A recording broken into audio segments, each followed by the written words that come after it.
Hello everyone, good morning to you all. Today again we are here in our lecture number 6, Business Study.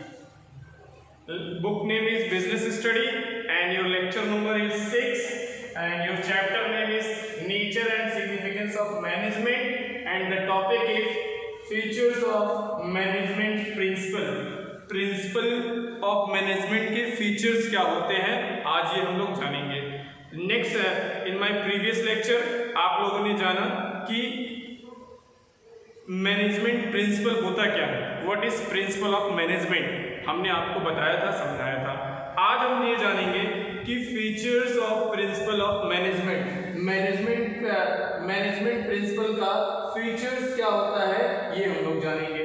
Class 12 listen be carefully and look at the black board. कोई भी confusion होगा, कोई भी problem होगा, आप comment में लिखिए, mention करिए, हम आपको समझाएंगे। आई थिंक आपका 6 लेक्चर इज गोइंग ऑन, 10 या 12 में आपका ये चैप्टर कंप्लीट हो जाएगा। कोई भी टॉपिक अगर छोटा हो आपको लगता है तो आप मुझे मेंशन करिएगा कमेंट में या मुझे बताइएगा, मैं आपको बता दूंगा, समझा दूंगा। हाँ, one thing I want to clear you all that कि आपको लगता होगा सर ऐसे ही शॉर्ट फॉर्म में सबको समझाते चले जा रहे हैं। No, don't worry about that, मेरे पास सबका नोट्स है, अपने ऑन वर्ड्स में है, आपको जब रिक्वायरमेंट होगी मुझसे ले सकते हो आप। तो आइए हम लोग टॉपिक स्टार्ट करते हैं। Features of management principle. Management principle का फीचर्स क्या है, मैनेजमेंट प्रिंसिपल की विशेषताएं क्या है, तो हम जानते हैं। पहले पॉइंट में आते हैं यूनिवर्सल एप्लीकेशन।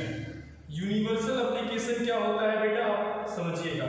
यूनिवर्सल एप्लीकेशन वो एप्लीकेशन होता है कि हर बिजनेस में, चाहे वो बिग हो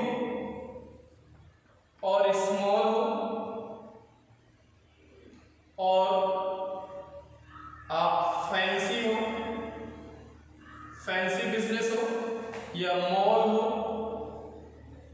सारी जगह मैनेजमेंट ऑफ प्रिंसिपल क्या होता है, एप्लीकेबल होता है, अप्लाइड होता है।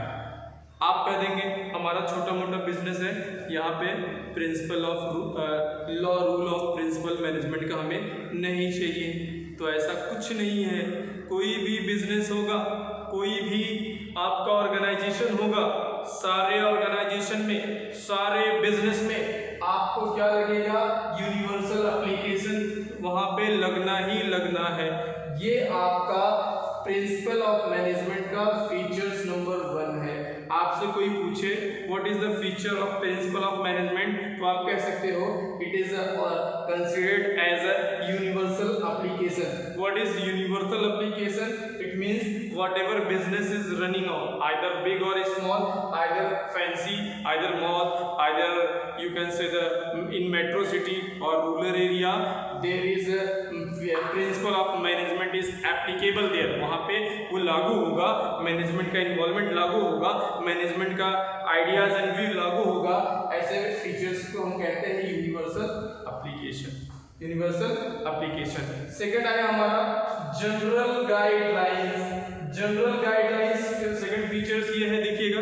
जनरल गाइडलाइंस का मतलब क्या होता है बेटा, मैनेजमेंट जो है, कोई पूछे second features of principle of management क्या होता है, तो आप कह सकते हो it is also considered as a general guidelines. What is a general guidelines या what is general guidelines in management of principle, so you can know very well. देखिएगा कैसे कि हर मैनेजर जो है, हर head of the business company, head और manager क्या करता है, जनरल इंफॉर्मेशन बिजनेस के बारे में, प्रोडक्ट के बारे में, कंपनी के बारे में, ऑर्गेनाइजेशन के बारे में आपको बता देता है ना। अब बताने इन द सेंस का मतलब क्या होता है, दो तरीके से होता है। एक होता है आपको हेल्प करेगा, हेल्प इन द सेंस का मतलब कंपनी के रूल्स एंड लॉ रेगुलेशन के बारे में बताएगा।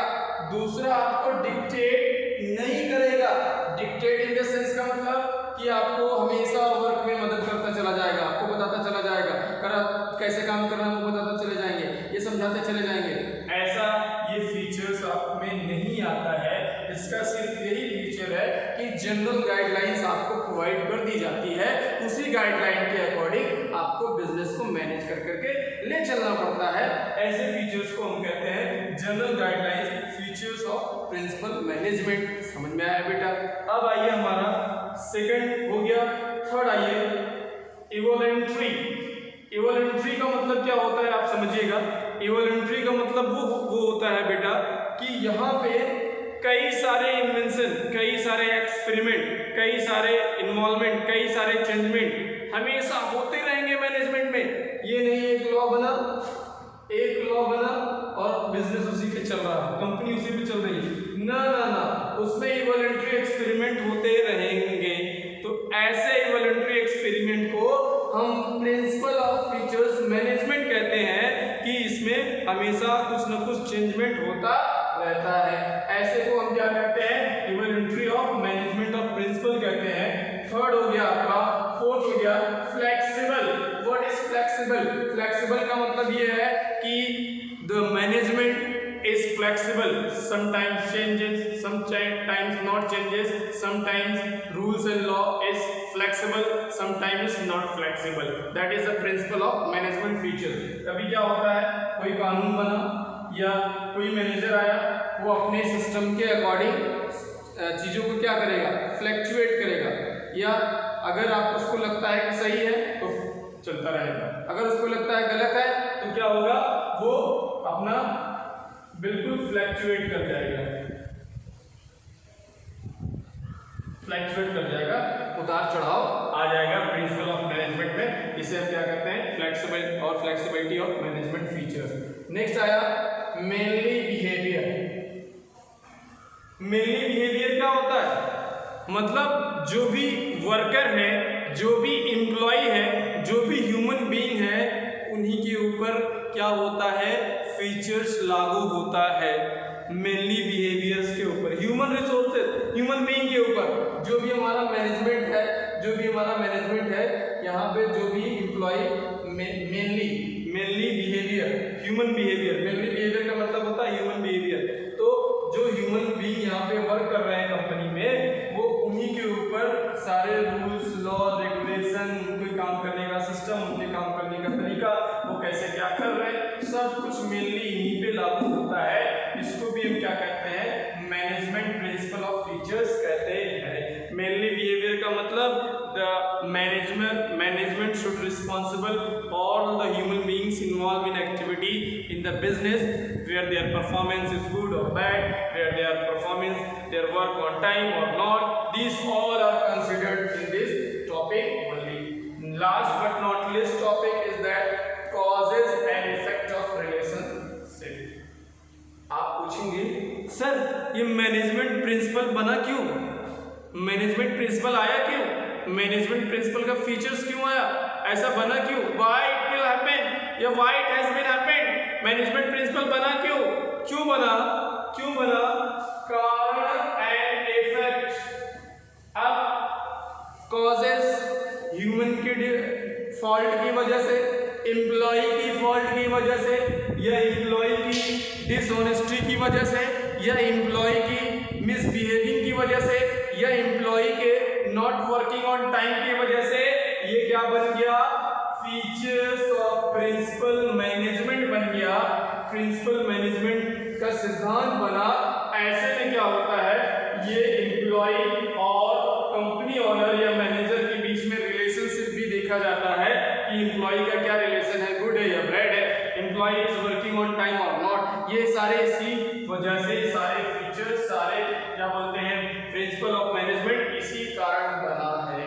ये सारे पॉइंट का आपको डिफिनेशन, सारे पॉइंट का आपको मीनिंग, सारे पॉइंट का आपका नोट्स आप उनसे ले सकते हैं। आपको फिर से एक बार समझा दे रहे हैं, रिवाइज कर दे रहे हैं, आपको आई होप कि समझ में भी आएगा, आप समझ भी जाओगे। आइए देखते हैं business study lecture number 6, nature and significance of management. मैंने आपको बताया था कि होल सोल ये टॉपिक इस पे है, मैनेजमेंट पे है, totally based on management. Management का मतलब आपको समझ में आया होगा, मैनेजमेंट होता क्या है, मैनेजमेंट कैसे किया जाता है, ये मैंने आपको very beginning of my first lecture मैंने सब आपको समझा दिया है। अब आपको फिर समझना है एक पॉइंट को मैनेजमेंट के बारे में।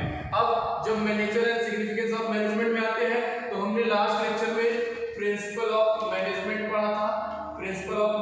पढ़ा था, अब हम पढ़ेंगे features of management principle principle, इसका फीचर्स क्या होता है? तो इसके फीचर्स में हमारा आता है यूनिवर्सल एप्लीकेशन। ये एप्लीकेशन, ये लॉ, ये रूल्स एंड रेगुलेशन किसी भी कंपनी में, किसी भी फर्म में, किसी भी ऑर्गेनाइजेशन में लागू हो जाएगा। ये फीचर लागू होगा किसी भी कंपनी में, उसे हम यूनिवर्सल एप्लीकेशन बोलते हैं। अब नेक्स्ट प्रिंसिपल फीचर्स आया जनरल गाइडलाइंस। जनरल गाइडलाइंस का मतलब होता है कि हर ऑर्गेनाइजेशन में एक बेसिक गाइडलाइंस दी जाती है एम्प्लॉय को, उसे कैसे काम करना है, किस बिहाफ में काम करना है, in the form of help, ना कि in the form of dictate. उसको हर वन बाय वन एक्सप्लेन करना रहता है, ऐसा कुछ नहीं है। उसको एक बार हेल्प कर दिया जाता है, रूल्स एंड रेगुलेशन समझा दिया जाता है। ये भी आपका principle and features of management आ गया। वॉलंटरी यहाँ पे भी एक फीचर्स माना जाता है। वॉलंटरी का मतलब होता है experiment done by again and again for the betterment of organisation, for the betterment of business, for the betterment of company, उसे हम voluntary features of principle management कहते हैं। फ्लेक्सिबल क्या होता है? फ्लेक्सिबल का मतलब होता है कि it is a flexible, it may be change sometime, it may be not change, it may be fluctuate, it may be sometime remain same, उसे भी हम क्या कहते हैं? प्रिंसिपल फीचर्स ऑफ मैनेजमेंट कहते हैं। अब ये बना किसके लिए है? ये ह्यूमन बीइंग के मेनली बिहेवियर पे बना है, कंपनी के एम्प्लॉय के लिए बना है, कंपनी के सारे मेंबर के लिए बना है। उनका बिहेवियर कैसा है, उनका सिस्टम कैसा है, वो काम कैसे कर रहे हैं, ये सारे आपके क्या होते हैं? मैनेजमेंट ऑफ प्रिंसिपल फीचर्स में आते हैं। और क्यों बनाया गया था, उसका कारण और इफेक्ट। कंपनी में कुछ लोग मिसयूज करते हैं, कंपनी में समटाइम पीपल में वर्किंग रॉन्ग, समटाइम पीपल में cheat the company, sometime people में misbehave the company, sometime people में fraud the company. That is why this rules and law principle of management features has been created by the management, by the manager, by the organization of the business, by the organization of the member of the company.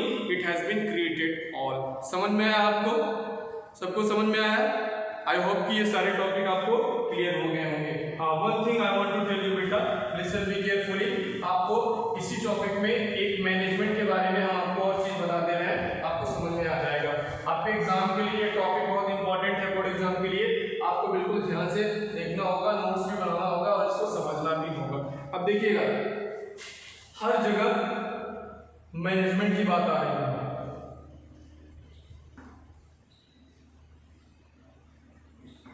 हर जगह management की बात आ रही है। कहीं भी आप जा रहे हैं, चाहे आप फीचर्स में जा रहे हैं, प्रिंसिपल में जा रहे हैं, कोई भी टॉपिक आप पढ़ रहे हैं, वहां पे मैनेजमेंट की ही बात आ रही है। अब मैनेजमेंट की जहां बात आ रही है तो आपको इसी चीज को बिल्कुल आसानी से समझना होगा। अब इसके मैनेजमेंट के प्रिंसिपल भी बन गए, मैनेजमेंट के फीचर्स भी आपको पता चल गया, मैनेजमेंट के रूल्स क्या होते हैं, रूल्स एंड लॉ, और मैनेजमेंट का मीनिंग क्या होता है, ये सारी चीजें आपको मैंने बता दिया।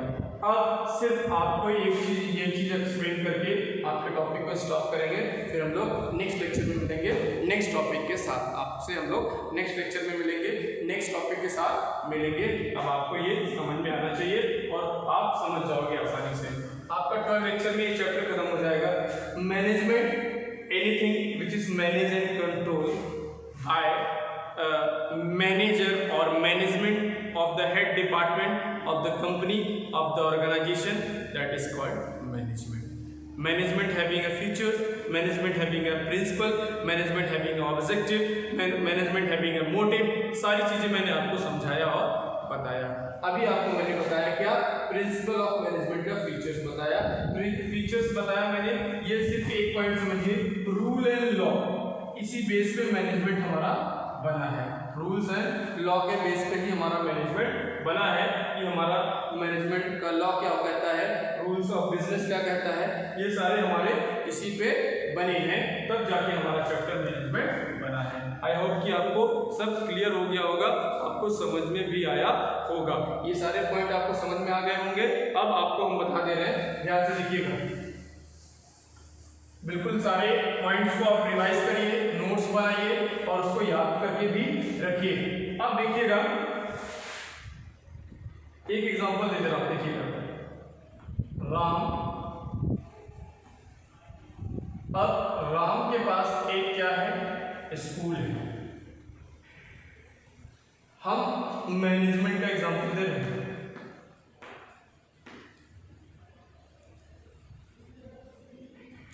राम के पास एक स्कूल है। अब उस स्कूल में टीचर्स,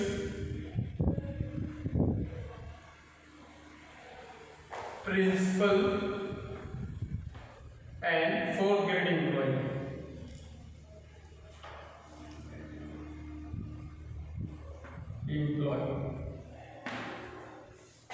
राम यहाँ पे क्या है, स्कूल का मैनेजर है। मैनेजर है, राम के बिहाफ में सारा मैनेजमेंट चलेगा। राम ने सारे सेटअप को सेट कर दिया। अब राम ने स्कूल को सारा मैनेजमेंट दे दिया।